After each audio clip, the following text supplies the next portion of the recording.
विश्वमान्य विश्वभूषण विश्वाधिकार विश्वप्रिय ज्ञानियांचे राजे योग्यांची माऊली समाधीधन अलंकापूर निवासी माऊली महावैष्णव ज्ञानोबराय यांचा प्राप्त प्रसंगी निवडलेला अभंग विठाला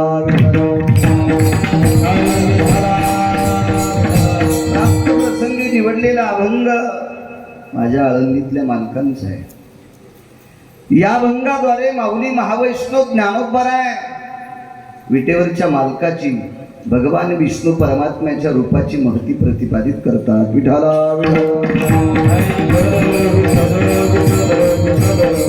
या अभंगाद्वारे ज्ञानोबराय नमूद करतात की ते रूप बघितल्याच्या नंतर सुख प्राप्त होते। ते वाक्य ज्ञानोबरायांचं आहे। अधिकारी व्यक्तीचं वाक्य मानलं जातं। ज्ञानोबरायचा अधिकार मोजण्यासाठी विधात्याकडे तराजू नाही। गिरगावकर किती सांगणार आहे? एवढा मोठा अधिकार ज्ञानोबरायचा। ज्ञानोबराय ज्ञानियांचे राजे आहेत। बाकी दुसरा एक मुद्दा सांगायचा झाला तर ज्ञानोबरायला भाषा 56 येत होत्या। 56 भाषेचा केला शे गौरव, भाषा 56 येतात।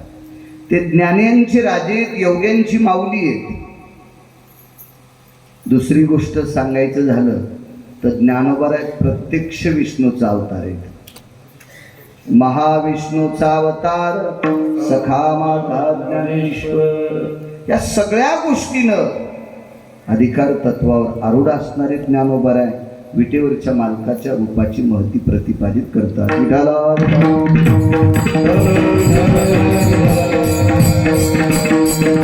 काय त्या मालकाच्या रूपात शक्ती आहे हे तुम्ही जेवढा आशीर्वाद देताल तेवढ्यावर बोलण्याचा प्रयत्न करेल। पण आजच्या कार्यक्रमाचं औचित्य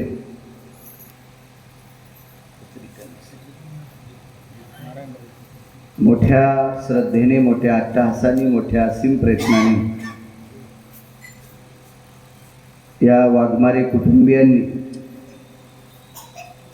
ज्यांनी आपल्याला विश्व दाखवलं, लहानाचं मोठं केलं, कर्तव्याची निष्ठा, कर्तव्याची दिशा, कर्तव्याचं पांघरून ज्यांनी आपल्यावर घातलं आणि त्यांनी विहलोकातली यात्रा एके दिवशी त्यांना सोडावं लागली। त्यांच्यासाठी आपण काय करू शकतो? सारे कुटुंबियांना कायमस्वरूपी आशीर्वादाचा झरा देण्यासाठी ते अंतःकरणाने या वाघमारे कुटुंबियात आहेत। मग ज्यांनी आपल्याला विश्व दाखवलं, या विश्वात जगण्याचा अधिकार दाखवला, दिला, तत्व दिलं, अशा परमपावन वैकुंठवासी स्वर्गीय नारायणराव वाघमारे यांच्या मूर्तीची प्राणप्रतिष्ठा मोठ्या श्रद्धेने, मोठ्या अट्टहासाने, मोठ्या असीम प्रयत्नाने या वाघमारे कुटुंबियांनी केली। विनीत वाघमारे परिवार सांडस या वाघमारे परिवाराला पुनश्च द्यावे तितके धन्यवाद की ज्यांनी आपल्या वडिलांच्या प्राणप्रतिष्ठेचा कार्यक्रम, मूर्ती प्राणप्रतिष्ठेचा कार्यक्रम ठेवला। विश्वातलं सर्वात मोठं दैवत काय असेल सज्जनांनो, तर आपले आईवडील आहेत। जो माणूस आपल्या आईवडिलांना मानतो का, त्याच व्यक्तीला देवाला मानण्याचा अधिकार आहे। जो आईवडिलांना मानतोय, आईवडिलांचं दर्शन घेतो, त्याच व्यक्तींना या संतांच्या पाया पडावा। जो आईवडिलांना मानत नाही त्याला विश्वातला कुठलाही महाराजांच्या पाया पडायचा अधिकार नाही, किंवा देवाचाही पाया पडायचा अधिकार नाही, किंवा देव मानणार नाही। पाया पडत असेल तो, पण कुठलाही देव, काशीतले मालक असतील, पंढरपुरातले मालक असतील, अजून काय संत महंत योगी जपी तपी अनुरागी असतील, यांच्याकडनं त्या व्यक्तीला आशीर्वाद प्राप्त होत नसतो। विश्वातलं सर्वात मोठं कुठलं दैवत असेल तर ते आईवडील आहेत।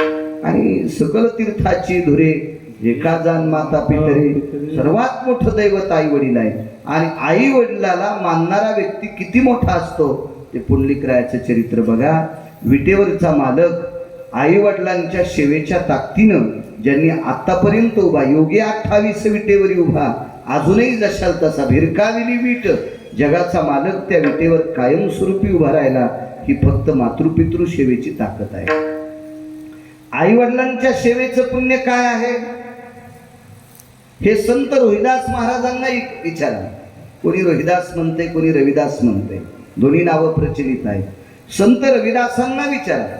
सज्जनो, एका सामान्य कुटुंबात जन्माला आलेली संत रविदास महाराज, या ईदभर पोटाची खळगी भरण्यासाठी त्यांनी तुमच्या आमचे बुट चपला शिवावे.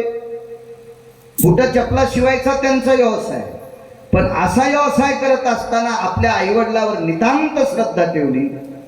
त्यांना शांत झोप लागावा, झोका तर हातानं देऊ शकत नाही. आपण जर हातानं झोका देत राहिलो तर मग हा व्यवसाय कोण करेल? या व्यवसायाच्या निमित्तानं दोन पैसे घरात येणार, घरातल्या लोकांची ईदभर पोटाची खळगी भरणार. म्हणून हेही काम चालवत राहावं आणि त्यांनाही झोका बसला पाहिजे. म्हणजे शेंडीला दोरीची गाठ बांधली आणि बुटाला टाचे मारत असताना, चपलाला टाचे मारत असताना मान हलायची आणि आई वडिलाची ती बंगई हलायची. इतकी सेवेची ताकद आई वडिलाची. काशीतल्या मालकांनी भगवान शिवशंकरांनी त्यांच्या घरी कंगन पाठवावा एवढी मोठी ताकद आई वडिलांच्या सेवेची आहे. म्हणून या वाघमारे कुटुंबियांनी आपल्या वडिलांचा पुतळा गोड अशा प्रकारच्या मूर्तीची प्राणप्रतिष्ठा केली. कायमस्वरूपी आपल्याला जेवढा वेळ भेटेल त्या वेळेमध्ये त्यांच्या चेहऱ्याकडे बघत राहावं आणि त्यांचं दर्शन त्यांना घडत राहील. आणि त्या वाडवडिलांच्या पितृदेवाच्या आशीर्वादाने ह्या वाघमारे कुटुंबियांची गरुड झेप उंच जाईल. कारण पितृदेवांच्या आशीर्वादाशिवाय विश्वातली कुठली गोष्ट, कारण देवाला ज्या वेळेला पितृदोष लागला, देवाला ज्या वेळेला पितृदोष लागला त्यावेळेला भगवंताला वामन अवतारात पळसाचा दंड हातात घेऊन पितृदोष शमन करावा लागला. कारण पितृदोषात लागल्याच्या नंतर नाना प्रकारचे वेळी, असं पुराण सांगते, गिरगावचा बाळू सांगत नाही. असं वेद सांगते, गिरगावचा बाळू सांगत नाही. असं शास्त्र सांगते, गिरगावचा बाळू सांगत नाही. शास्त्र, वेद आणि पुराण ही कुणाच्याही बापाची जहागिरी नाही. ऋषी मुनी योगी जपी तपी अनुरागी यांनी त्याला शिक्कामोर्तब केलेलं हे अधिकार तत्वातलं पुराण आहे. हे तुमचा आमचा खेळ नाही. विठाला विठा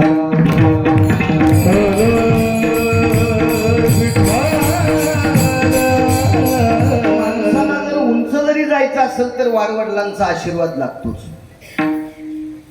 सज्जनो, देव हा आशीर्वाद देईल, संत आशीर्वाद देतात, पण त्याच्या पाठीमागं पितृंचा आशीर्वाद असणं अत्यंत गरजेचं आहे. आपल्या वडिलांचं, बुजुर्गांचं गोड अशा प्रकारचं स्मारक म्हणजे मूर्ती प्राण प्रतिष्ठा वाघमारे कुटुंबियांनी केली. पुनश्च एकदा त्यांना धन्यवाद देतो. कारण असा कार्यक्रम एकाने केला, नका बाकीच्यांनी आपल्या आजोबा पंजोबांच्या मूर्त्या बसू, पण त्यांचे श्राद्ध घाला, त्यांच्या फोटोला नमस्कार करा. कोणाचे वडील असतील, कोणाचे आजोबा असतील, कोणाचे पंजोबा असतील, कर्तव्यनिष्ठ लोक असतील कुटुंबात. सज्जनो, या मागच्या लोकांमुळे आपण आहे. गिरगावकर महाराष्ट्रभर फिरत असेल, पण आजोबांची कृपा असेल, वडिलांची कृपा असेल, आजींची कृपा असेल, पणजीची कृपा असेल, त्या कृपेने मी महाराष्ट्रात फिरतोय. माझ्या ताकदीवर नाही.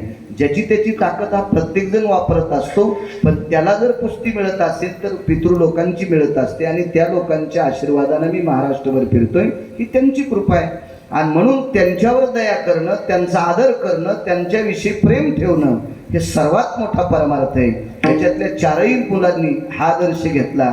आणि नका आपल्या आजोबा पंजोबांच्या मूर्त्या प्राणप्रतिष्ठा करू, पण घरी गेल्याच्या नंतर, हे ऐकल्याच्या नंतर किमान आठवड्यात एकदा या कीर्तनातले 4 मुलं आपल्या आईवडिलांच्या जर पाया पडले, आजोबाच्या पाया पडले, तर ही यांनी केलेली साधना ही फळाला गेली असं समजायचं. विठाला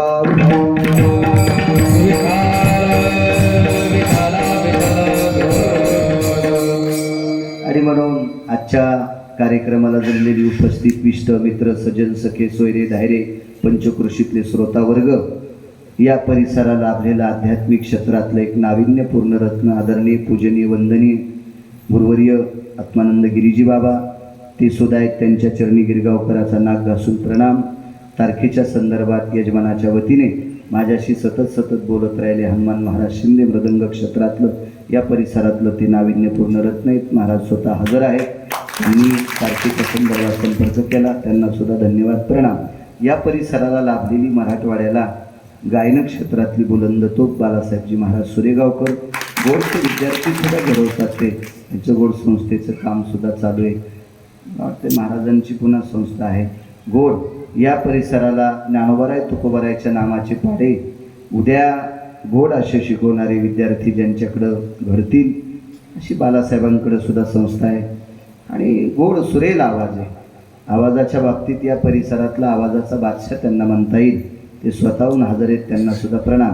तसेच आदरणीय हरिभक्तीपरायण आमचे सुदाम महाराज, मागे परवाला मागे इथे एक गाव होतं, तिथे कीर्तन घेतलं होतं त्यांनी यजमानाच्या वतीनं. सुदाम महाराजांचा सुद्धा गोड आवाज येतो, त्याजन्म सुद्धा धन्यवाद प्रणाम. साऊंड सिस्टीमवाल्यांना सुद्धा द्यावे तितके धन्यवाद. गोडसा आवाज आहे ते सुद्धा देतात. असो, आणि पुनश्च तुम्हा सर्वांना प्रणाम करतो. वाघमारे कुटुंबियांना धन्यवाद देतो. आणि ज्ञानोबारायांचा निवडलेला अभंग, या अभंगाद्वारे माऊली महावैष्णव ज्ञानोबाराय माझ्या आळंदीतले मालक विटेवरच्या मालकाच्या रूपाची महती प्रतिपादित करतात. त्या रूपात काय ताकद आहे हे तुम्ही जेवढा आशीर्वाद देताल ते तुमच्या पुढे मांडण्याचा प्रयत्न करेल. विठाला